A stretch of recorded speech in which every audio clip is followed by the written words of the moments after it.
ازدی میں دعا گو ہوں کہ اللہ میری زبان پر ایسے کلمات جاری کر دے جو میرے لیے بھی اور آپ کے لیے بھی نفع کا سبب ہوں، جس سے ہمارے اعتقادات کو نفع پہنچے، ہمارے اعمال کو نور ملے اور ہمارے باطن کو قرار اور تسکین کے اجالے نصیب ہوں۔ حضور کا ذکر کرنے اور سننے کے لیے ہم جمع ہوئے ہیں، اور یقیناً ہمارا اس مقصد کے لیے جمع ہونا اللہ اور اس کے رسول کی بارگاہ میں امید ہے کہ قبول ہوگا، چونکہ ایسی مجالس، ایسی محافل، ایسی خوبصورت مجالس نور بارگاہ ازدی میں مستجاب ہوتی۔ میں آپ کو ایک مجلس میں پہلے لیے چلتا ہوں جس کو منعقد ہونے کے لیے مسجد نبوی کا صحن میسر آیا، اور آج تو ہم جھولی پھیلا کے عرض کرتے ہیں، سنا ہے آپ ہر عاشق کے گھر تشریف لاتے ہیں، ہمارے گھر میں بھی ہو جائے چراغاں یا رسول اللہ۔ لیکن یہ وہ مجلس تھی کہ جس میں ایسا چراغاں ہوا کہ دنیا نے دیکھا۔ مجلس صحابہ بپا تھی، حضور حجرہ انور میں موجود تھے۔ صحابہ گفتگو اس عنوان سے کر رہے تھے کہ ہمیں حضور کی صورت میں انعام خداوندی ملا۔ یار جلسہ اچھا ہو جائے اور کوئی خطیب اچھا بیان کرے اور کوئی نعت پڑھنے والا خوبصورت انداز میں ثناخوانی کرے تو مہینوں تک اس کے تذکرے چلتے ہیں کہ یار ہمیں اچھا خطیب مل گیا، ہمارے جلسے کی کیسی رونق لگی، ہمیں اچھا نعت خواں مل گیا کہ کیسا رنگ بنا۔ تو پھر وہ کیوں نہ فخر کرتے ہوں گے جنہیں حضور ملے، ان کا عنوان کیوں نہیں یہ ہوگا اور ان کی گفتگو کا یہ موضوع کیوں نہیں ہوگا؟ تو خیر وہ اس عنوان سے گفتگو کر رہے تھے کہ حضور بھی تشریف فرما ہوئے، اور آپ نے آ کے صحابہ سے پوچھا، سنن نسائی کے لفظ پڑھ رہا ہوں، ویسے صحیح مسلم میں بھی یہ روایت موجود ہے، فرمایا ما اجلسکم، صحابہ تمہیں کس چیز نے بٹھایا ہے، کیوں بیٹھے ہو، تمہارے بیٹھنے کا مقصد کیا ہے، یہ جلسہ کیسا ہے؟ سادہ لفظوں میں اس کا یہ ترجمہ بھی کیا جا سکتا ہے ما اجلسکم، یہ جلسہ کیسا ہے؟ تو حضور علیہ السلام نے جب یہ ارشاد کیا تو انہوں نے جو جواب دیا وہ سنیے، ایک ایک لفظ پہ غور کیجئے۔ انہوں نے کہا جلسنا نذکر اللہ ونحمدہ علی ما ہدانا لدینہ ومن علینا بک۔ حضور ہم اس لیے بیٹھے ہیں، یہ جلسہ اس لیے ہو رہا ہے، جلسنا ہم اس لیے بیٹھے ہیں، نذکر اللہ کہ ہم اللہ کا ذکر کر رہے ہیں، وَنَحْمَدُهُ اور اس کی حمد بیان کر رہے ہیں، عَلَى مَا هَدَانَا لِدِينِهِ اس بات پر کہ اس نے ہمیں ہدایت دین دی، وَمَنَّ عَلَيْنَا اور ہمارے اوپر احسان کیا، بِكَ آپ کو عطا کر کے، آپ مل گئے اس لیے ہم اس نعمت پر اور آپ کی وجہ سے دین ملا، اس نعمت پر رب کا شکرانہ ادا کرنے کے لیے بیٹھے۔ اگر حضرت حسان بن ثابت رضی اللہ تعالی عنہ کی الگ سے بولی سننا چاہو تو ان کے لفظوں کی ترتیب یہ ہے، منا علینا ربنا اذ بعث فینا محمد صلی اللہ علیہ وسلم، ہمارے رب نے ہمارے اوپر احسان کیا کہ ہمیں محمد عربی عطا کر دیا۔ شاید اسی کا ترجمہ کسی نے کیا، فضل رب العلا اور کیا چاہیے، مل گئے مصطفیٰ اور کیا چاہیے۔ تو کہا ہم اس لیے بیٹھے، ہمارا جلسہ اس لیے ہے، جلسنا نذکر اللہ ونحمدہ علی ما ہدانا لدینہ ومن علینا بک، آپ کی صورت میں ہمارے اوپر جو انعام ہوا اور ہدایت دین ملی، اس پر رب کا شکریہ ادا کرنے کے لیے یہ مجلس بپا کیے ہوئے۔ یہ صحابہ نے جواباً عرض کیا، بات تو سادہ سی تھی، کوئی آپ سے پوچھے کیوں بیٹھے ہو تو آپ کہیں گے محفل میلاد میں بات ختم ہو جائے گی۔ حضور نے صحابہ سے پوچھا قسم دے سکتے ہو اسی لیے بیٹھے ہو؟ تو بظاہر تو محلے قسم لگ نہیں رہا تھا، تو انہیں حیرت تو ہوئی ہوگی، لیکن انہوں نے برجستہ عرض کی حضور ہم حلف اٹھاتے ہیں کہ ہم اسی لیے بیٹھے ہیں. حضور نے باقاعدہ ان سے قسم لی اور انہوں نے باقاعدہ قسم دی. انہوں نے کہا جی ہم حلف دیتے, حضور نے فرمایا دو پھر. تو انہوں نے باقاعدہ قسم دی. حضور نے قسم جب ان سے لے لی تو ظاہر سب کے چہروں پہ حیرت و استعجاب کی کیفیت تو تھی کہ یہ موقع بظاہر قسم کا تو نہیں ہے. پوچھا گیا کیوں بیٹھے ہو؟ ہم کہتے ہیں اللہ کا ذکر کرنے بیٹھے ہیں, اللہ نے آپ عطا کیے, اللہ نے ہدایت دین دی, اس پر اس کا شکرانہ ادا کرنے کے لیے بیٹھے ہیں. بات تو ختم ہو جانی چاہیے تھی, لیکن حضور نے قسم مانگ لی. صحابہ نے باقاعدہ قسم دی. جب قسم لے لی تو پھر ان کے چہروں پر حیرت تو تھی. اس حیرت کو دور کرنے کے لیے فرمایا اے صحابہ میں تم سے جو قسم لی ہے یہ کسی تہمت کی بنیاد پر نہیں لی. تمہارے قول کی صداقت پر مجھے کوئی شک نہیں گزرا تھا کہ میں نے قسم سے تصدیق چاہی ہو. جو تم نے کہا مجھے پہلے اس کا یقین تھا, لیکن اس کے باوجود میں نے قسم لی. کیوں لی یہ سن لو میں نے کیوں لی. فرمایا تم یہاں بیٹھے تھے, میں حجرے میں تھا. اتانی جبریل علیہ السلام, میرے پاس جبریل امین حاضر خدمت ہوئے. فاخبرنی ان اللہ یباہی بکم الملائکہ, تو مجھے جبریل نے خبر دی محبوب ذرا باہر تو نکل کے دیکھو, تمہارے صحابہ کے اس عمل پر اللہ فرشتوں میں ناز کر رہا ہے. اب صحابہ کا عمل کون سا تھا جس پہ رب بھی ناز کر رہا ہے؟ ملائے اعلیٰ میں ناز فرما رہا ہے فرشتوں میں کہ دیکھو میں نے نعمت دی تھی, کیسے شکر گزار نکلے کہ اب تک اس کا شکریہ ادا کر رہے ہیں. تو کہا تمہارے عمل پر اللہ فرشتوں میں ناز فرما رہا ہے. تو اللہ کی رحمتوں سے کوئی بعید نہیں کہ آج کی مجلس بھی قبول کر لی جائے اور اللہ فرشتوں سے فرمائے دیکھو صدیاں بیت گئیں اور یہ آج بھی بیٹھ کے اس نعمت کا شکریہ ادا کر رہے ہیں, اور ہو سکتا ہے یہ میری اور آپ کی بخشش کی ضمانت قرار پائے. اس لیے آپ یہاں آئے ہیں, بیٹھے ہیں, درود و سلام کے ماحول میں بیٹھے ہیں. ابھی آپ نے شاہ صاحب سے حضور کی مدحت کے پھول لیے ہیں, آپ کے مشام ہستی معطر ہوئے ہیں اور سر شام سے ذکر کی کیفیت نور میں ہیں, اور اللہ نے چاہا تو تھوڑی دیر تک مزید اس کیفیت محبت میں گزریں گے, اور پھر حضور کی بارگاہ میں دست بستہ سلام ہوگا, پھر دعا کے لیے ہاتھ اٹھیں گے. تو یہ کتنے حسین لمحے گزریں گے ہمارے, اور یہ کتنی خوش نصیب گھڑیاں ہیں جو ذکر رسول میں بسر ہو جائیں.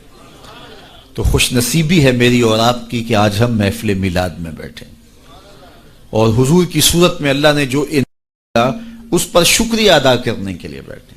اگرچہ حق کے شکر ادا نہیں ہو سکتا, ساری زندگی بھی حق کے شکر ادا کرنے کے لیے پیشانی سجدہ میں رکھ کر کے اللہ کی تسبیح بولتے رہیں, لیکن اس نعمت کا شکر پھر بھی ادا نہ ہو پائے.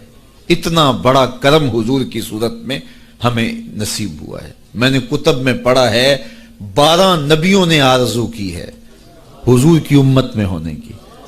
ہم نے تو کوئی آرزو بھی نہیں کی تھی, ہم نے تو کوئی تمنا بھی نہیں کی تھی. سوئے تھے بخت جاگ پڑے. ہمارے والد گرامی مسجد سے مولانا کو بلا لائے, انہوں نے کان میں آ کے کہا مبارک ہو تو حضور کا غلام بن کے آ رہا. تو یہ کتنی خوش نصیبی ہے ہماری. آرزویں کی گئی, تمنائیں کی گئی. انبیاء علیہم السلام نے ہاتھ پھیلا پھیلا کے اللہ کی بارگاہ میں دعائیں کی. نبی آنے والے کی خبر دیتے رہے. کسی نے کہا ربنا وابعث فیہم رسولا, مالک آنکھیں بوڑھی ہو گئیں اب بھیج بھی دے اسے. کوئی بولا مبشرم برسول یاتی من بعد اسمہ احمد, چلو میں تمہیں پتہ بھی بتا دیتا ہوں, نام بھی بتا دیتا ہوں, اس کا نام احمد ہوگا. یہ حضرت عیسیٰ علیہ السلام نے کہا. آپ نے کہا اس کا نام بھی بتا دیتا ہوں آنے والا جس کے لیے زمانہ منتظر ہے, وہ جس کے ذکر پر داؤد نے نغمہ سرائی کی, وہ جس کے نام پر شاہ سلیمان نے گدائی کی.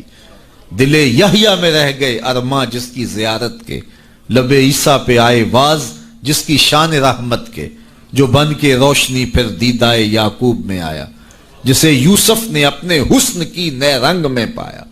ندانم آ گلے خنداں چے رنگو بودارت, ندانم آ گلے خنداں چے رنگو بودارت, کہ مرغے ہر چمنے آرزوئے اودارت. ہر کوئی اسی کا منتظر ہے, کوئی کہیں منتظر ہے، کوئی کہیں منتظر ہے، نستورہ کہاں منتظر ہے، بحیرہ راہب کلی ڈال کے شام کے راستے میں بیٹھا ہوا ہے۔ اس نے مذہب کی کتابوں میں پڑھا تھا کسی دن اس نے یہاں سے گزرنا ہے، وہی کلی جو ہے وہ ڈال کے بیٹھ گیا۔ وظیفہ کیا پڑھتا ہے؟ روزانہ صبح چھت پہ چڑھ جاتا ہے اور حجاز کی جانب سے آنے والے قافلے دیکھتا رہتا ہے، اللہ اکبر۔ اور شام کو جب اندھیرے گہرے ہو جاتے ہیں اور کلی کے اندر آ کے سو جاتا ہے، یہی وظیفہ کرتا ہے۔ شب ہجر کی سختیاں کوئی اس سے جا کے پوچھے، شب ہجر کی سختیاں کوئی اس سے جا کے پوچھے، تیری راہ تکتے تکتے جسے صبح ہو گئی ہے۔ تو شام سویرے اسی کا، اس کا وظیفہ یہی ہے۔ پھر ایک دن وہ مقصود بھی آ گیا، اللہ اکبر۔ اس نے پہچانا کیسے کہ اس قافلے میں وہ ہیں۔ مشکات اٹھائیے اور کتب حدیث اٹھائیے، تاریخ کی کتب اٹھائیے، سیر کی کتب اٹھائیے۔ اس نے دیکھا کہ دائیں بائیں کے اشجار سجدہ ریز ہو رہے ہیں، تو وہ آج نیچے اتر آیا۔ تو اس کے جو ماننے والے تھے ان کو بڑی حیرت ہوئی، یہ تو شام سے پہلے نیچے نہیں اترتے، آج وظیفہ جلدی پورا کیسے ہو گیا؟ تو انہوں نے کہا جناب، کہا جلدی آج کھانا تیار کرو، یہ جو لشکر آ رہا ہے، یہ جو قافلہ آ رہا ہے، اس قافلے کی ہم نے دعوت کرنی ہے۔ اللہ اکبر۔ کھانا پکنے لگ گیا، اتنے میں قافلہ بھی آ پہنچا۔ تو قافلے والوں کو کہا گیا آج دوپہر کا کھانا آپ کا ہمارے پاس ہوگا۔ یہ قافلہ پہلے بھی یہاں سے گزرتا تھا، عرب تاجر جب شام جاتے تھے تو یہیں سے گزر کے جاتے تھے، اور اس کی کلی یہاں موجود تھی، اور یہ یہاں کبھی رکتے بھی تھے، لیکن کبھی اس نے پوچھا بھی نہیں تھا، التفات بھی نہیں کیا تھا۔ آج پہلا موقع ہے کہ کہا آج تمہاری دعوت ہے۔ انہیں بڑی حیرت بھی ہوئی اور خوشی بھی ہوئی۔ مسافر کو کھانا مل جائے تو پھر وہ تو بہت خوش ہوتا ہے، تو اسے خوشی بھی انہیں ہوئی اور پھر حیرت بھی ہوئی کہ یہ پہلے کبھی پوچھتا بھی نہیں تھا، آج کیا خاص وجہ ہے کہ ہماری دعوت کی جا رہی ہے۔ خیر، کہا ٹھیک ہے۔ جب کھانا تیار ہو گیا تو کہا آ جاؤ۔ تو ایک بہت بڑا درخت تھا اس کے کنیسہ کے ساتھ، جس کا بڑا گھنا سایہ تھا، سارے وہاں آ کے بیٹھ گئے۔ حضور علیہ السلام بھی چونکہ ساتھ تھے، اور حضور کو سامان کے پاس چھوڑ آئے، اور یہ آیا اور جس طرح کوئی چیز ڈھونڈتا ہے تو کہتا تمہارا کوئی شخص تو نہیں رہ گیا؟ کہا نہیں، سارے آ گئے ہیں۔ کہا نہیں کوئی؟ کہا ہاں، ایک نوجوان ہے، نو عمر ہے، اس کو ہم اپنے سامان کے پاس چھوڑ کے آئے ہیں۔ اللہ اکبر۔ میرے والد گرامی یہاں ایک جملہ کہا کرتے تھے، مجھے یاد آ گیا، فرمایا کرتے تھے کہ اس نے کہا کیسی بارات ہے جو دولہے کو چھوڑ آئی ہے؟ تمہیں کون پوچھتا تھا؟ تم پہلے بھی تو گزرتے تھے، کبھی ہم نے پوچھا تھا؟ یہ ایسی بارات ہے جو دولہے کو چھوڑ آئی ہے، تمہیں کون پوچھے گا؟ تو حضور علیہ السلام کو جب لے کر کے آئے تو ظاہر ہے جتنا بھی درخت کا سایہ تھا اس میں لوگ براجمان تھے، بیٹھے ہوئے تھے، تو حضور آ کے دھوپ میں بیٹھ گئے، تو درخت نے الٹ کے سایہ حضور پہ کر دیا۔ اللہ، بادل بھی سایہ کرتے تھے، درخت بھی سایہ کرتے تھے۔ تو پھر اس نے حضور کا ہاتھ پکڑ کے کہا ھذا سید العالمین، ھذا سید المرسلین۔ تو دنیا انتظار کرتی رہی، بحیرہ راہب انتظار کرتا رہا، نستورہ انتظار کرتا رہا، تبہ ہمیری انتظار کرتا رہا، نبی انتظار کرتے رہے۔ حضرت عیسیٰ اپنی قوم کو بٹھا کے حضور علیہ السلام کی مدح و ستائش سنا رہے ہیں۔ انجیل برنباس میں آج بھی یہ لفظ موجود ہیں، اگرچہ بہت ساری تحریف راپ آ گئی ان کتابوں میں، لیکن کچھ نشانات تو آج بھی ہیں۔ تو وہاں لکھا ہے کہ حضرت عیسیٰ نے جب کہا کہ لوگوں میرے بعد اب وہی آئے گا، تو ایک حواری اٹھا، اس نے کہا کہ حضرت جس کے قصیدے آپ بھی پڑھ رہے ہیں، کیا وہ آپ سے بھی افضل ہوگا؟ ہر امتی کا خیال تو یہی ہوتا ہے نا کہ میرے نبی سے افضل کون ہو سکتا ہے، مرید بھی یہ سوچتا ہے کہ میرے پیر سے افضل کون، حقیقت ہو یا نہ ہو لیکن سوچنے کا انداز یہی ہے۔ ہر شاگرد سوچتا ہے میرے استاد سے بہتر کون ہے، ہر بیٹا سوچتا ہے میرے باپ سے بہتر کون ہے، ہر جو ہے وہ کارکن کہتا ہے میرے لیڈر سے بہتر کون ہے۔ یہ آج کل جو سیاسی کارکن ہیں اپنے لیڈروں کے بارے میں کتنے پر امید ہیں اور کتنی ان کی محبتیں ہیں، تو ظاہر ہے وہ لیڈر مانتے ہیں تو محبتیں ہیں۔ اور ہر امتی اپنے نبی کے بارے میں سوچتا ہے کہ میرے نبی سے بہتر کون ہو سکتا ہے۔ وہ تو بدبخت ہے جو نبی بھی مانے اور عیب بھی نکالے۔ محبوباں تے نکتہ چینی جڑا کرن تو باز نہیں آوندا، اصل منافق جانی اس نو او جھوٹے پیار جتاوندا۔ سانو دسیا عشق دے مفتی جڑا مڑ مڑ پیا فرماوندا، آزم جتھے دل لگ جاوے اتھے عیب نظر نہیں آوندا۔ ہو بھی تو نظر نہیں آتا، ہو بھی تو نظر نہیں آتا، اور جہاں ہو ہی نہ، جہاں عیب ہو ہی نہ، وہ کمال حسن حضور ہے کہ گمان نقص جہاں نے۔ نقص تو بڑی دور کی بات ہے، اعلیٰ حضرت بولے یہاں نقص کا گمان ہی نہیں ہے۔ خلقت مبرأ من کل عیب، حضرت حسان رضی اللہ تعالیٰ عنہ بولے ہر عیب سے پاک تخلیق کیے گئے ہیں۔ اللہ اکبر، خلقت مبرأ من کل عیب کأنک قد خلقت کما تشاء، کوئی عیب رکھا ہی نہیں گیا۔ میں کہتا ہوں محبوب میں عیب ہو بھی تو دکھائی نہیں دیتا، اور جہاں ہو ہی نہ۔ رومی علیہ رحمہ، جن کو اقبال نے بھی اپنا مرشد مانا ہے، تمثیل کے انداز میں بات کرنے کا فن رکھتے ہیں۔ بات کرتے ہیں ایک سادہ سی مثال سے اور بہت بڑی حقیقت سمجھا دیتے ہیں، اور اللہ نے ان کو یہ ملکہ دیا۔ تو رومی علیہ رحمہ نے اس حقیقت کو ایک بہت بڑی مثال، سادی سی مثال سے سمجھا دیا۔ کہتے ہیں کسی نے، بادشاہ وقت نے لیلا کو دربار میں بلایا، اور چونکہ بڑا شہرہ تھا، یہ جو مجنو جو تھا یہ شہزادہ تھا باقاعدہ، لیکن ہوش و حواس باختہ ہو گئے، بس محبت کا ایسا جنون چڑھا کہ اصلی نام بھی جاتا رہا۔ تیری محفل میں آ کے بدنام ہوئے، نگاہ زمانہ میں بے نام ہوئے، تو نے وعدہ کیا بچھڑیں گے نہ ہم، تیرے ہی ہاتھوں سے نیلام ہوئے۔ تشخص مٹ گیا، پہچان مٹ گیا، نام ہی مٹ گیا۔ کہتے ہیں حضرت امام حسن اور حضرت امیر معاویہ کا جب وہ خلافت کا معاملہ تھا، تو کسی نے اس سے پوچھا کہ ہاں بھئی تیری رائے کیا ہے، یہ اس دور میں ہوا ہے نا، تو کہا کہ ہاں تیری رائے کیا ہے؟ اس نے کہا دونوں ہی حقدار نہیں ہے، میری لیلا حقدار ہے۔ تو کہا انتا مجنون، تو کہیں پاگل تو نہیں ہو گیا؟ تو اس سے اس کا نام مجنون پڑ گیا۔ تو مجنون نام پڑ گیا، نام تو کیس تھا اس کا، لیکن نام بھی مٹ گیا، تشخص بھی مٹ گیا، پہچان بھی مٹ گیا، شہزادہ ہو کے گلیوں میں رل گیا، نام بھی باقی نہ رہا۔ اللہ اکبر۔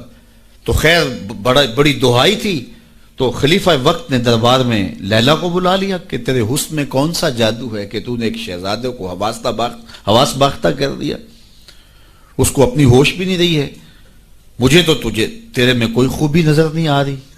گفت لیلا را خلیفہ کاں توئی، کس تو مجنو شد پریشان و غوی، از دیگر خوباں تو افزون ایستی، باقی عورتوں سے تو کوئی انوکھی تو ہے نہیں، تیرے سے زیادہ حسین تو میری لونڈیاں ہیں۔ گفت خامش چوں تو مجنو نیستی، لیلا نے کہا بادشاہ چپ کر جا، تو کوئی مجنو تو نہیں، میں تمہیں خوبصورت نظر آؤں، تو کوئی مجنو ہے؟ دیدائے مجنو اگر بودے تو را، از دو عالم بے خطر بودے تو را، تیری آنکھ مجنو والی ہوتی پھر تو مجھے دیکھتا، تو ہوش دارو لیک مجنو بے خودست، در طریق عشق بیداری بدست، تو ہوش والا ہے اور مجنو ہوش کو چھٹی دے کے آیا، اور اس کوچے میں جو ہوش کی پونجی لے کر آئے اسے سودا نہیں ملتا۔ اللہ اکبر، یہاں ہوش گوا کے آنا پڑتا ہے، اس لیے تجھے میں کیسے خوبصورت دکھائی دوں؟ تو رومی سے نتیجہ نکالتے ہیں اگر لیلا کو دیکھنا ہو تو مجنو کی آنکھ چاہیے، اور اگر مصطفیٰ کو دیکھنا ہو تو ابو بکر کی آنکھ چاہیے، پھر جلوے انہی کے نظر آئیں گے۔ اور اقبال نے تو 2 قدم آگے جو ہے وہ بات کر دی۔ اقبال کہتا ہے مانائے حرفم کنی تحقیق اگر، بنگری با دیدائے صدیق اگر، قوت قلب و جگر گردد نبی، از خدا محبوب تر گردد نبی۔ اللہ اکبر، اقبال نے کتنی کمال کی بات کر دی۔ کہا کہ اگر میں تحقیقی بات کروں، معنی حرفم، اللہ اکبر، میں اگر اپنے معنی حرف کی تحقیق اور جستجو کے دائرے میں آ کے بات کروں اور پھر صدیق اکبر کی آنکھ سے دیکھوں، تو میں جدھر دیکھوں جلوے محبوب کے دکھائی دیں۔ اور اگلی بات کر دی، اور اس کی مجھے تشریح کرنی پڑے گی اگر جو ہے وہ اس کا میں ترجمہ کروں، از خدا محبوب تر گردد نبی۔ اقبال کہتے ہیں کہ خدا سے بھی نبی محبوب لگنے لگ جاتے ہیں، تو اس کا کیا معنی ہے؟ تو اس پر بہت کچھ کہا جا سکتا ہے، لیکن سادہ اس کا مفہوم یہ ہے کہ خدا کی چوکھٹ تک رسائی نصیب ہوتی ہے تو پھر بھی شکریہ نبی کا ادا کرنا پڑتا کہ آپ نہ ہوتے تو یہ در بھی نہ ملتا، یہ دہلیز ملی تو آپ کی وجہ سے ملی نا۔ اسی لیے سجدہ کر کے، رکوع کر کے، قیام کر کے، سب کچھ کرنے کے بعد پھر ہاتھ باندھ کے کہا السلام علیکہ ایھا النبی، اے محبوب تمہارے اوپر سلام ہو جس نے مالک کی دہلیز دکھائی، جنہوں نے مالک کی چوکھٹ دکھلائی، ورنہ آج بھی اندھیروں میں بھٹک رہے ہوتے اگر آپ تشریف فرمانا ہوتے۔ نہ خرد کی روشنی تھی، نہ نظر کی، نہ جنوں کی آگ ہی تھی، تیری رہبری سے پہلے یہ جہاں جہاں نہیں۔ تو زندگی کا حسن ملتا کیسے؟ ہمیں خدا تک آشنائی ملی ہے حضور کے صدقے سے۔ اللہ اکبر، فیض پہنچا اے رضا احمد پاک کا، اعلی حضرت بولے فیض پہنچا اے رضا احمد پاک کا، ورنہ ہم کیا جانتے خدا کون ہے۔ پہچان ہوتی، انسان کی نظر تو دیکھ کے مانتی ہے نا، دیکھ کے، چھو کے، پکڑ کے، سن کے، اور ایسی ذات کو مان لیا جو دیکھی بھی نہیں جا سکتی، جس کو سنا بھی نہیں گیا، جس کو چکھا بھی نہیں جا سکتا، جس کو چھوا بھی نہیں جا سکتا، اچھا جس کو سوچا بھی نہیں جا سکتا۔ تو دل میں تو آتا ہے سمجھ میں نہیں آتا، میں جان گیا بس تیری پہچان یہی۔ ایک ایسی ذات پر کہ جو فہم و ادراک کی حدود سے بھی بڑا ہو، عقل و خرد سے بھی بالا ہو، سمجھ سے بھی اونچی ہو، اور کوئی مثل بھی نہ دی جا سکے، مثال بھی نہ دی جا سکے۔ کوئی مثل ہو تو مثال دیں، لیسا کمثلہ ہی شیء، اس کی مثل تو کوئی چیز ہی نہیں ہے، تو کیسے مثال دیں؟ تو پھر سمجھیں کیسے؟ سمجھ سے بھی بڑا ہے۔ بلکہ علم کلام کے لوگوں نے کہا جو چیز سمجھ میں آ جائے اس کی بھی نفی کر دو وہ خدا نہیں ہو سکتا، سمجھ سے بھی بڑا ہے، پھر مان کیسے لیں؟ اللہ اکبر، انسان کی تو عادت ہے کہ وہ دیکھ کے مانتا ہے۔ قوم موسیٰ نے کہا نا لَن نُؤْمِنَ لَكَ حَتَّى نَرَى اللَّهَ جَهْرًا، ہم دیکھیں گے تو مانیں گے، دیکھیں گے تو نہیں مانیں گے۔ تو انسان کی عادت، اقبال نے بھی کہا خو گرے پیکرے محسوس تھی انسان کی نظر، بن دیکھے خدا کو پھر کوئی مانتا کیوں کر۔ انسان کی نظر محسوسات کی عادی ہے، دیکھتا ہے تو پھر مانتا ہے۔ اور میں اور آپ تو 1400 صدیوں کے فاصلے پہ نا، اور کتنے گناہگار بھی ہیں، لیکن رمضان کا مہینہ ہوتا ہے، کڑکتی گرمی ہوتی ہے، شدت کی پیاس، زبان کانٹا، ہونٹ خشک اور حلق بھی خشک، ٹھنڈا پانی دستیاب، دروازہ بند، کوئی دیکھنے والا نہیں ہے، لیکن وضو بھی احتیاط سے کرتے ہیں، کوئی حلق سے نیچے قطرہ ٹپک نہ جائے، کیوں میرا اللہ دیکھ رہا ہے۔ ایسی ذات پر اتنا پختہ یقین، اور اتنی صدیوں کے فاصلے پہ کھڑے ہیں پھر بھی اتنا پختہ یقین۔ یہ پختہ یقین ملا کیسے؟ محمد عربی کی چوکھٹ سے ملا ہے۔ اگر وہ نہ ہوتے تو کیسے اس ذات کو ہم مان لیتے؟ ہم وہاں تک پہنچتے کیسے؟ اللہ کے محبوب علیہ السلام ایک دن مدینے سے گزر رہے تھے، تو ایک شخص جس کا نام تھا سوا، تو وہ گھوڑا لیے جا رہا تھا، حضور کو پسند آ گیا، اس سے کہا کہ یہ بیچتے ہو؟ اس نے کہا بیچتا ہوں۔ کتنے کا؟ اتنے کا۔ کہا کہ رکو میں اس کی قیمت لے کے آیا اور تمہیں دیتا ہوں۔ گھوڑا چونکہ پسند آ گیا تھا حضور کو، تو آقا قیمت لینے گئے تو کسی نے اس کو رکے ہوئے دیکھا تو پوچھا یہاں کیوں کھڑے ہو؟ اس نے کہا مسلمانوں کے نبی سے اس گھوڑے کا سودا ہو گیا ہے تو وہ قیمت لینے گئے ہیں۔ اس نے کہا مجھے زیادہ پیسوں سے دے دو، تو اس نے کہا میں تو یار سودا کر چکا ہوں۔ اس نے کہا کہ کوئی گواہ تھا؟ کہا نہیں۔ کہا مکر جانا۔ اس کو پیسوں کی لالچ آ گئی، اس نے کہا ٹھیک ہے حضور، اتنے میں قیمت لے کے پہنچ گئے۔ تو اس نے کہا میں نے تو آپ سے سودا کوئی نہیں کیا۔ حضور نے کہا ابھی تو سودا ہوا ہے۔ وہ کہنے لگا میں نے سودا کوئی نہیں کیا۔ لوگ بھی اکٹھے ہونے لگے، ہجوم بن گیا۔ اب حضور کہے میں نے گھوڑا خریدا ہے، وہ کہے میں نے بیچا نہیں۔ اب جب لوگوں کا ہجوم بنا تو لوگوں کے ہجوم کا بھی ایک پریشر ہوتا ہے، تو اس نے کہا کہ اگر بات لوگوں پہ چلی گئی تو صادق بھی یہ ہیں، امین بھی یہ ہیں، تو لوگ تو انہیں سچا کہیں گے۔ اس نے کہا اچھا مجھے یہ بتائیں کہ جب دو آدمیوں کے مابین یوں نزاع بن جائے تو اس میں تسویہ کی صورت کیا ہوتی ہے آپ کی شریعت میں؟ تو حضور نے فرمایا میری شریعت تو کہتی ہے کہ جو مدعی ہے وہ گواہ لائے، والیمین علی من انکر، جو انکار کرتا ہے وہ قسم دے دے۔ اس نے کہا پھر ٹھیک ہے، آپ کا دعویٰ ہے کہ آپ نے گھوڑا خریدا ہے تو پھر آپ گواہ دیں، اور اگر آپ کے پاس گواہ نہیں ہے تو پھر میں قسم دے دیتا ہوں۔ جھوٹ اس نے پہلے بول لیا تھا، قسم دینا اس کے لیے مشکل نہیں تھا، اس کو یہ بھی پتا تھا گواہ کوئی نہیں۔ تو اس نے کہا جناب آپ گواہ لے آئیں، آپ گواہ پیش کر دیں تو میں گھوڑا دے دیتا ہوں جس قیمت پہ آپ بتا رہے ہیں، اور اگر آپ کے پاس گواہ نہیں ہے تو پھر میں قسم دے دیتا ہوں۔ اب بھری بزم تھی، لوگوں کا ہجوم تھا، اور اس نے ایک ایسی بات کی قبل اس سے کہ کچھ دیر گزرتی حضرت حذیفہ رضی اللہ تعالی عنہ، حذیفہ بن یمان الانصاری رضی اللہ تعالی عنہ آگے بڑھے اور کہا کہ گواہی مانگتا ہے؟ اس نے کہا جی میں گواہی مانگتا ہوں۔ تو کہا میں گواہی دیتا ہوں، جتنے میں حضور نے بتایا اتنے میں سودا ہوا ہے اور حضور نے گھوڑا خریدا ہے۔ اس نے کہا جی ٹھیک ہے، مجھے پیسے مل گئے اور ٹھیک ہے، میرا مطالبہ پورا ہو گیا، گواہی چاہیے تھی، درکار تھی گواہی مل گئی۔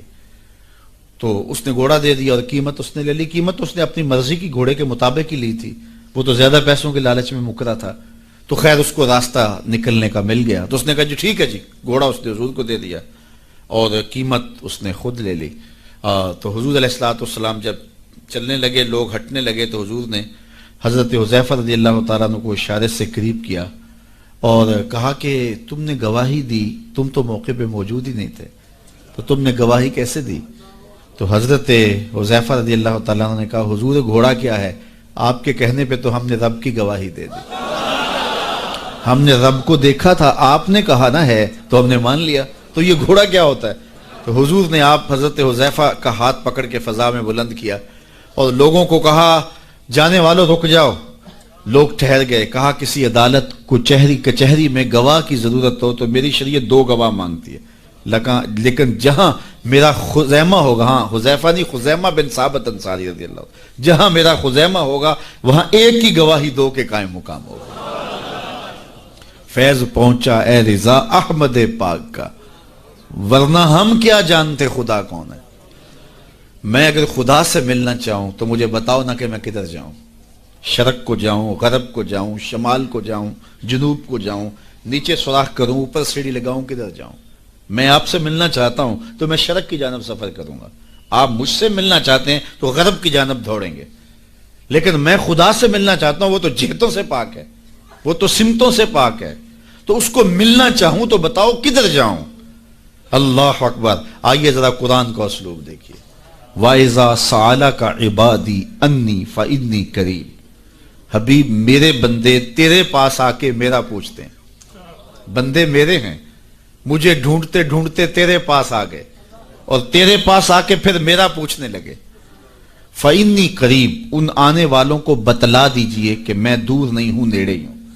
فا تاقیبیہ کے بعد علماء تفسیر نے لکھا کہ کل مقدر ہے، یہاں کل ماننا پڑے گا، فَإِنِّي قَرِيبٌ اے فَقُلْ إِنِّي قَرِيبٌ، ان کو کہہ دیجئے کہ وہ دور نہیں، آگے ہو تو مل جائے گا۔ یہ ہے ترجمہ کل کے مقدر ماننے سے، لیکن صوفیہ فرماتے ہیں کل کو مقدر ماننے کی ضرورت ہی کیا ہے، بات ہی سیدھی ہے۔ حبیب میرے بندے مجھے ڈھونڈتے ڈھونڈتے تیرے تک آ گئے، تو محبوب جب تیرے تک آ گئے میں پھر بھی دور ہوں۔ میرے بندے جب مجھے ڈھونڈتے ڈھونڈتے تیرے تک جو آ گئے ہیں تو محبوب تیرے تک آگے ہیں تو میرے تک آگے، یہ تیرے پاس آ کے پھر میرا پوچھ رہے ہیں۔ خضر بتلائے تو کیوں کر بتلائے، اگر ماہی پوچھے کہ دریا کہاں ہے، اگر مچھلی چھلانگ لگا کے غوطے کھا کے پھر پوچھے کہ دریا کدھر ہے تو خضر کیا بتائیں گے اسے؟ محبوب تیری گلی میں آ کے میرا پوچھتے ہیں، جو تیرے پاس آگے وہ میرے پاس آگے، چونکہ تیرے تک پہنچنا ہی تو میرے تک پہنچنا ہے۔ اور میرے امام پھر بولے بخدا خدا کا یہی ہے در، نہیں اور کوئی مفر مکر، جو وہاں ہو یہیں آ کے ہو، جو یہاں نہیں وہ وہاں نہیں، وہی لا مکان کے مکی ہوئے، سر عرش تخت نشیں ہوئے، یہ نبی ہیں جس کے ہیں وہ مکان، وہ خدا ہے جس کا مکان نہیں۔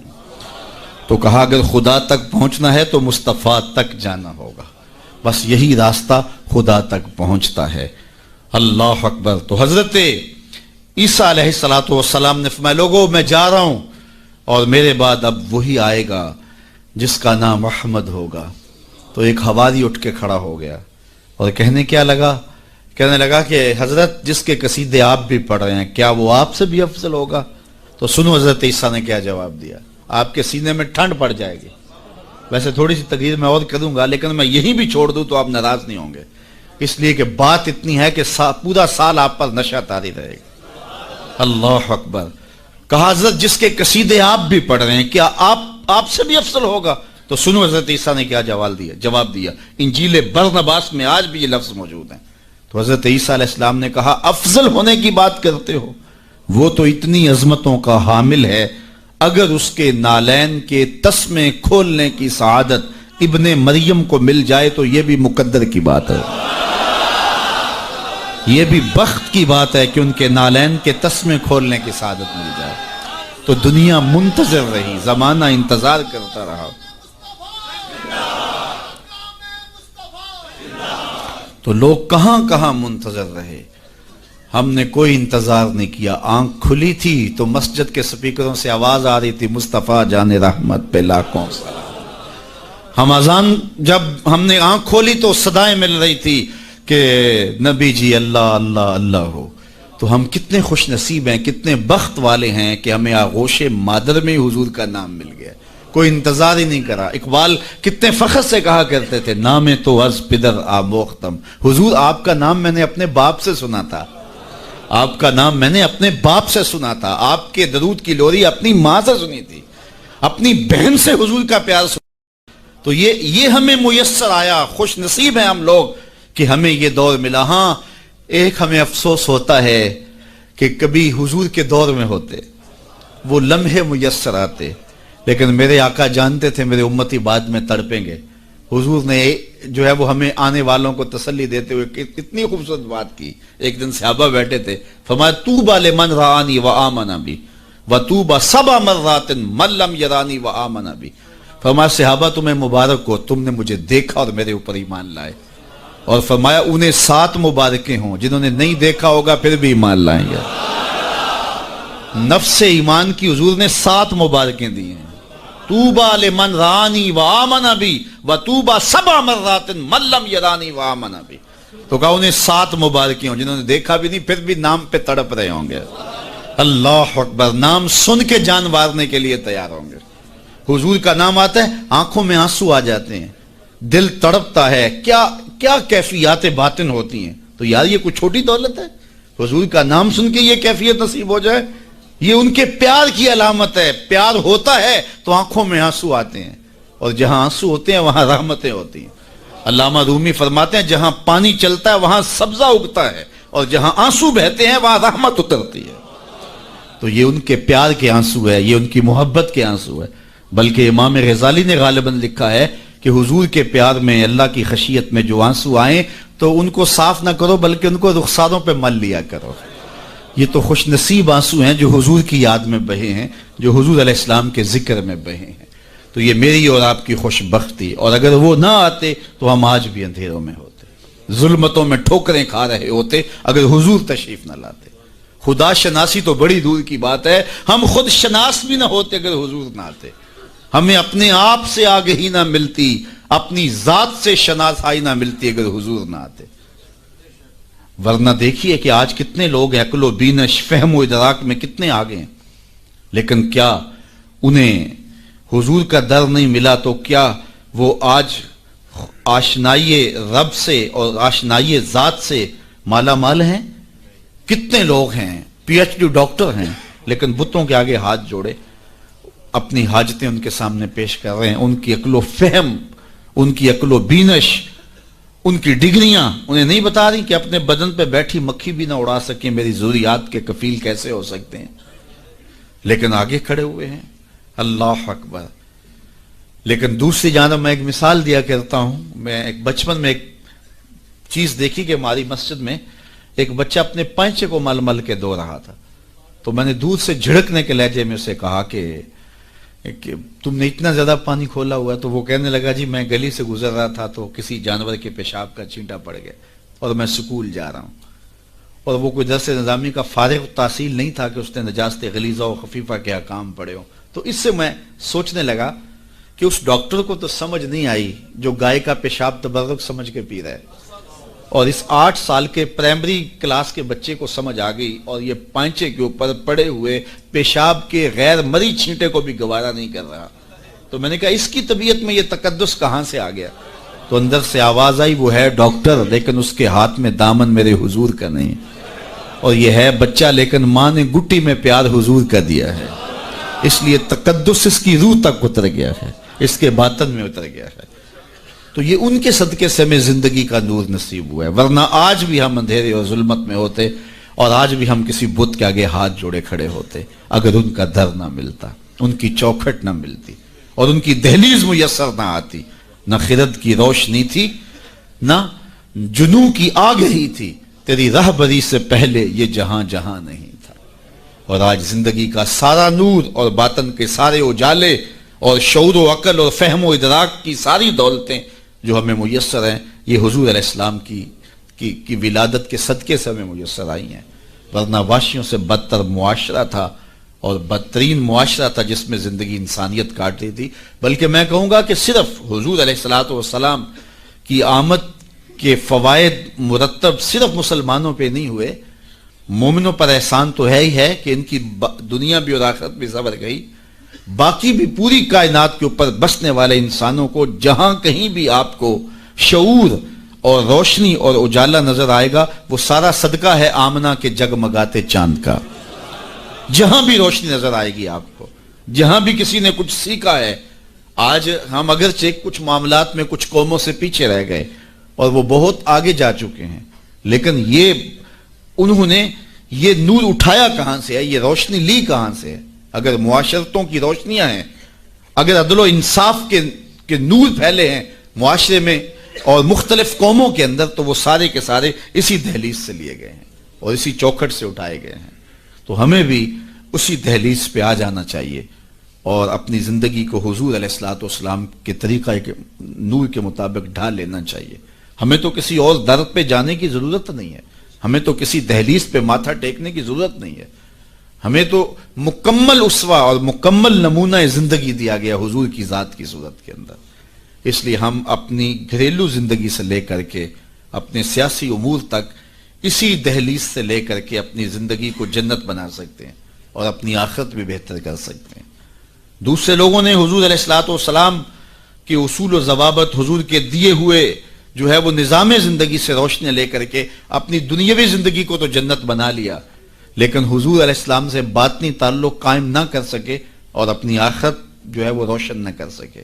اور ہمارا تو حضور سے باطن کا ربط ہے، حضور سے دل کا تعلق ہے. اس لیے ہم اپنی آخرت بھی سنوار سکتے ہیں اور ہم اپنی دنیا بھی سنوار سکتے ہیں. شرط یہ ہے کہ ہم حضور کے ہو جائیں، پھر ہمیں عزت بھی ملے گی، ہمیں سرخروئی بھی ملے گی، تخت و تاج بھی ہمارے رب کا وعدہ ہے. وَأَنْتُمُ الْأَعْلَوْنَ إِن كُنتُم مُؤْمِنِينَ. تم مومن بن کے دکھاؤ، ساری عزتیں تمہارے قدموں پہ رکھیں گے. بن کے تو دکھاؤ نا. یہ کافر لگتے کیا ہیں؟ کافر لگتے کیا ہیں؟ اگر انہیں دنیاوی عزتیں دی گئی ہیں تو انہوں نے اصول و ضوابط اختیار کیے ہیں. اقبال نے وہ جب شکوے کی زبان کھولی تو اس میں کہا نا کہ کافر کو دیے حور و قصور اور مومن کے لیے فقط وعدہ حور. تو اس کے جواب میں کہا تم میں کوئی حوروں کا چاہنے والا ہی نہیں، جلوائے طور تو موجود ہے کوئی موسیٰ ہی نہیں. کوئی ہو تو صحیح اور کوئی مانگنے والا تو ہو، تو اس کو ہم کیوں نہیں دیتے؟ ہم تو مائل بکرم ہیں، کوئی سائل ہی نہیں. راہ دکھلائیں کسے راہ روے منزل ہی نہیں، جلوائے طور تو موجود ہے کوئی موسیٰ ہی نہیں. تو وہ آج بھی وہ انوار برسنے کے لیے جو ہے وہ آمادہ ہیں، لیکن اس دہلیز پہ آ جائیں. ہم نے اپنے آقا و مولا کے ساتھ اپنا باطنی تعلق تو قائم کیا ہے، لیکن ہماری زندگی کی ترجیحات کچھ اور ہو گئیں، اور جس کے نتیجے کے اندر آج ہم دنیا سے جو ہے وہ کٹ گئے اور آج رسوائیوں اور ذلتوں میں اپنی زندگی بسر کر رہے ہیں. اقبال علیہ رحمہ نے جب شکوے کا لہجہ اختیار کیا تو فتویٰ بھی متوجہ ہوا اور بہت سخت لہجہ تھا، لیکن جواب آتے ہی سارا نشہ اتر جاتا ہے. جب وہ شکوہ کرتے ہیں تو اس میں کرتے ہیں کہ تیرے کعبے کو جبینوں سے بسایا ہم نے، نوع انسانی کو غلامی سے چھڑایا ہم نے، صفائے دہر سے باطل کو مٹایا ہم نے، تیرے قرآن کو سینوں سے لگایا ہم نے، پھر بھی ہم سے گلہ ہے کہ وفادار نہیں، ہم وفادار نہیں تو بھی تو دلدار نہیں. تو بڑا تلخ لہجہ ہے، لیکن اب اس کا جب جواب آتا ہے تو سارا نشہ اترتا ہے. لفظ وہی ہیں، صرف صیغہ بدلتا ہے. لفظ وہی رہتے ہیں، صرف صیغہ تبدیل ہو جاتا ہے. اب جواب کیا آ رہا ہے؟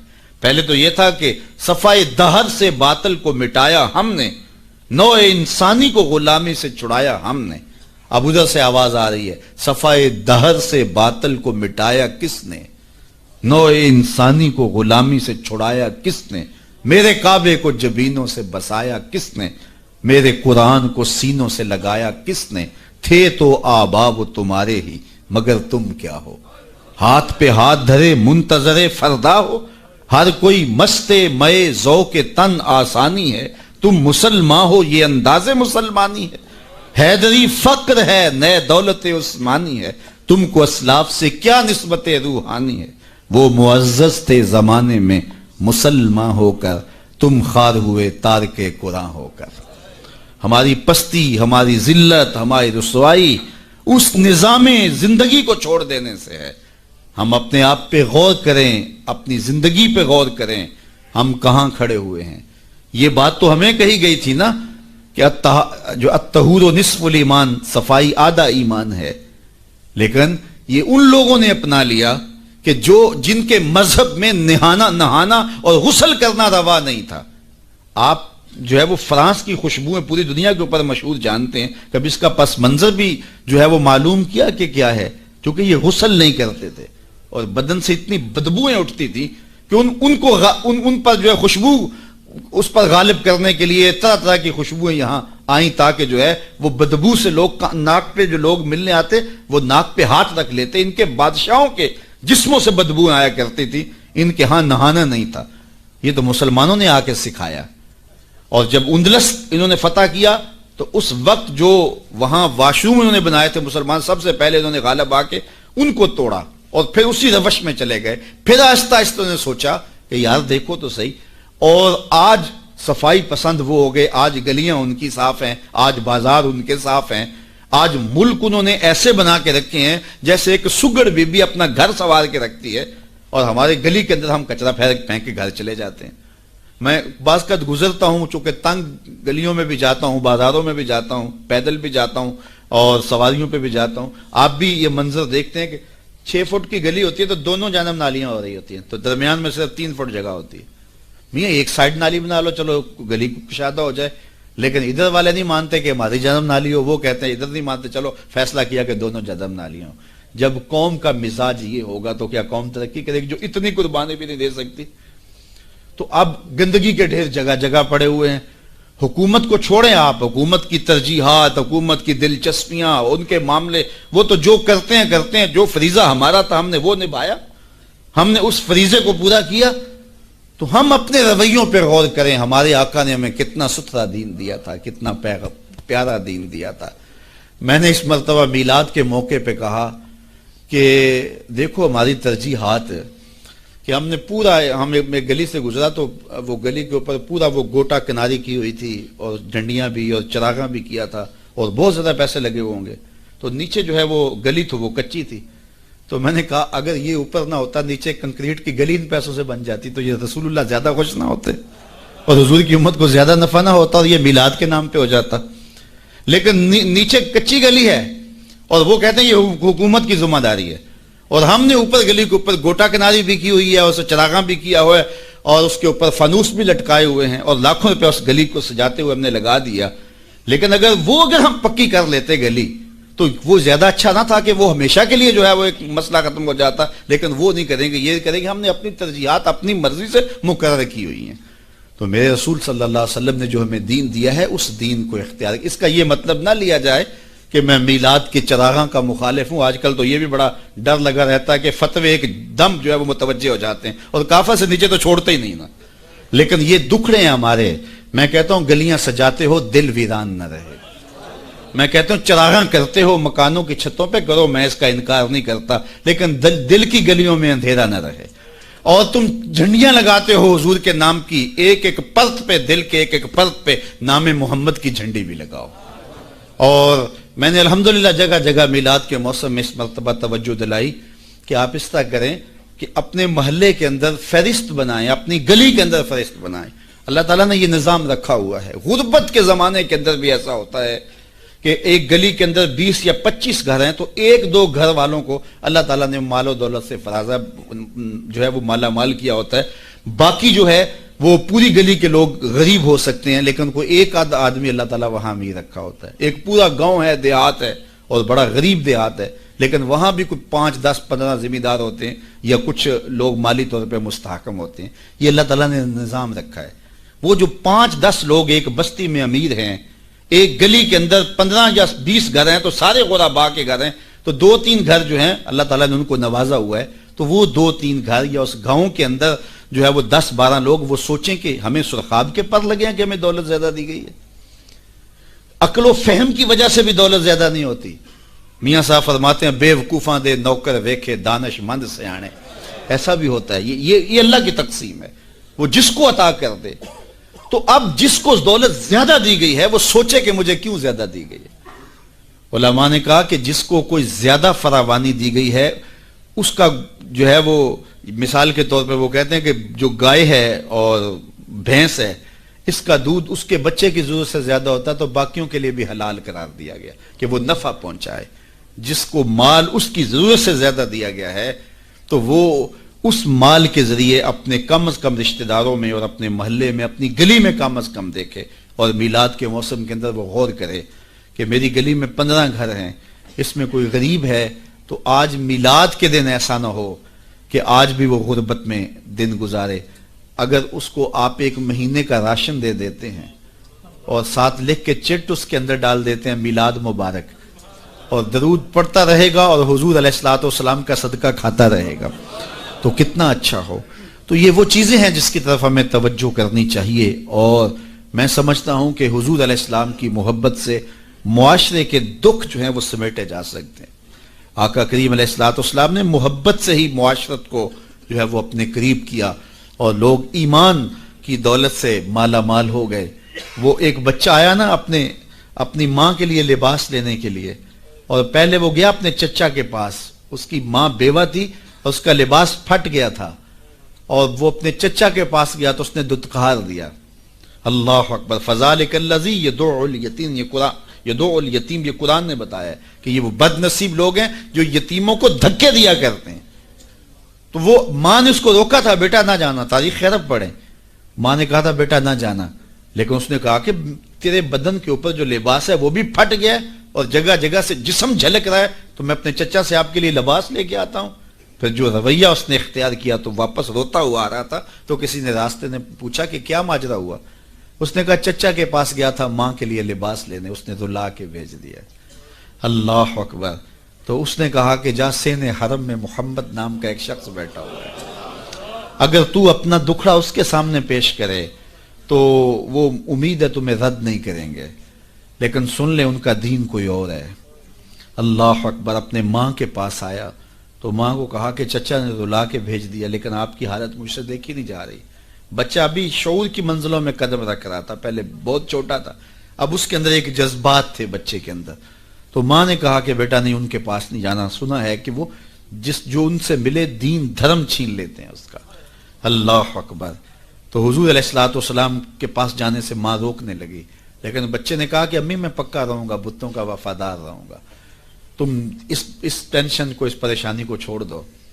اور حضور کی خدمت میں حاضر ہوا. حضور صحن حرم میں چادر اوڑے بیٹھے ہوئے تھے اور جا کے کہنے لگا میں پہلے بات آپ سے کر لیتا ہوں، آپ کا دین میں نے قبول نہیں کرنا. حضور مسکرا کے بولے بیٹا بتاؤ کس لیے آئے ہو؟ کہا میری ماں بے لباس ہے، میں آپ سے لباس لینے آیا. حضور نے چادر رحمت اتار کے اس کے کندھوں پہ ڈالی.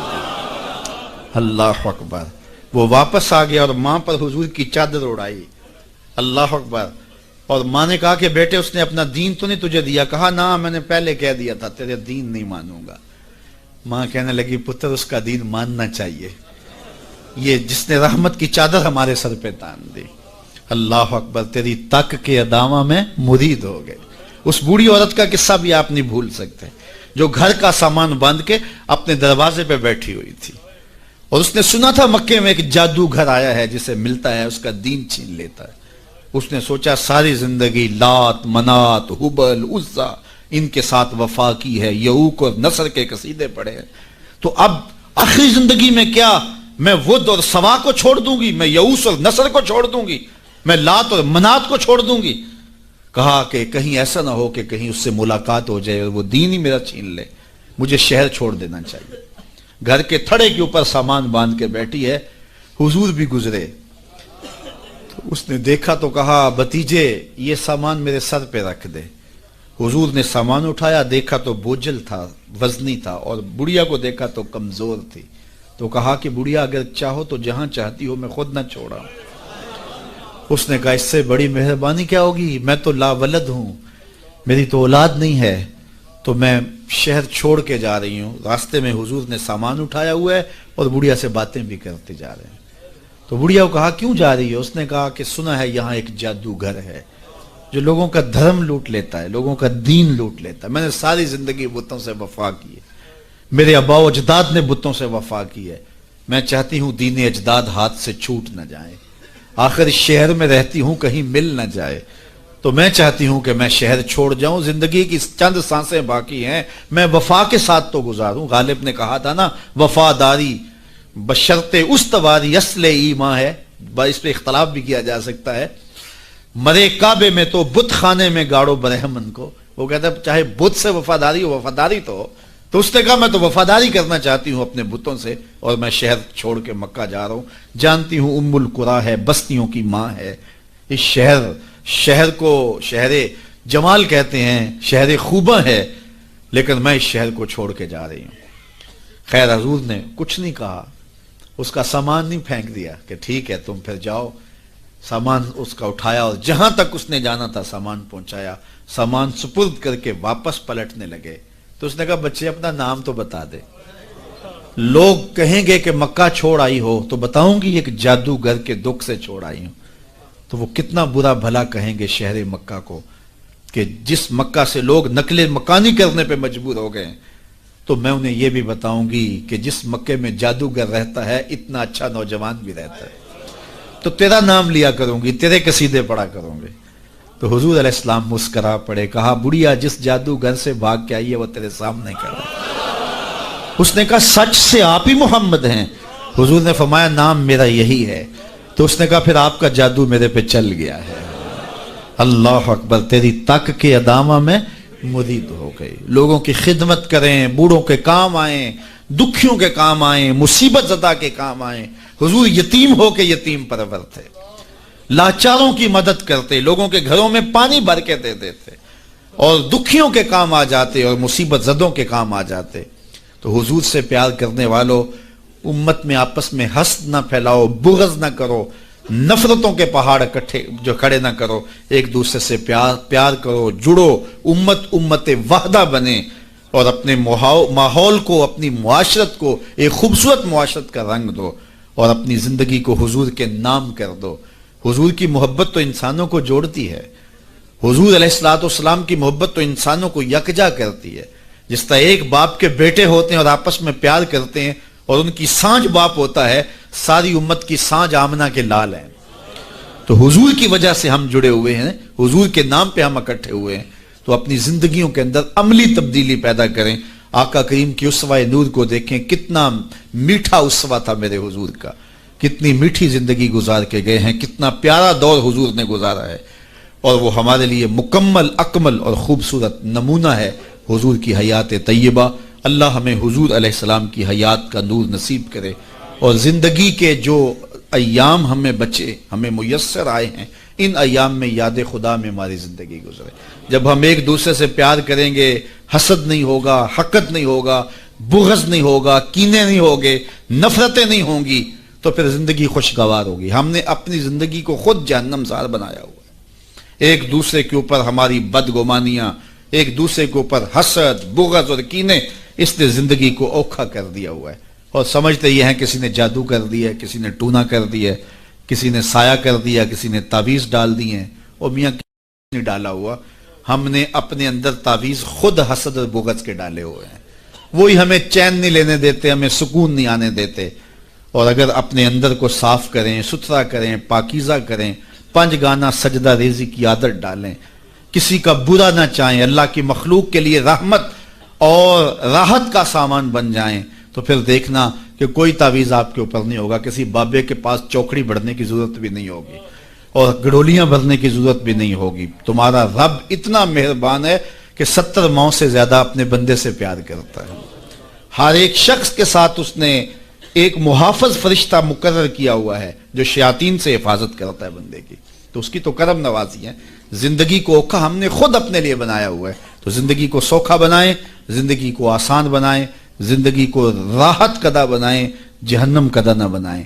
اور یہ تب ممکن ہوگا جب ہم حضور علیہ السلام کے طریقہ حیات کے مطابق اپنی زندگی ڈال لیں گے۔ میلاد میں آنے والوں کے لیے یہی پیغام ہے۔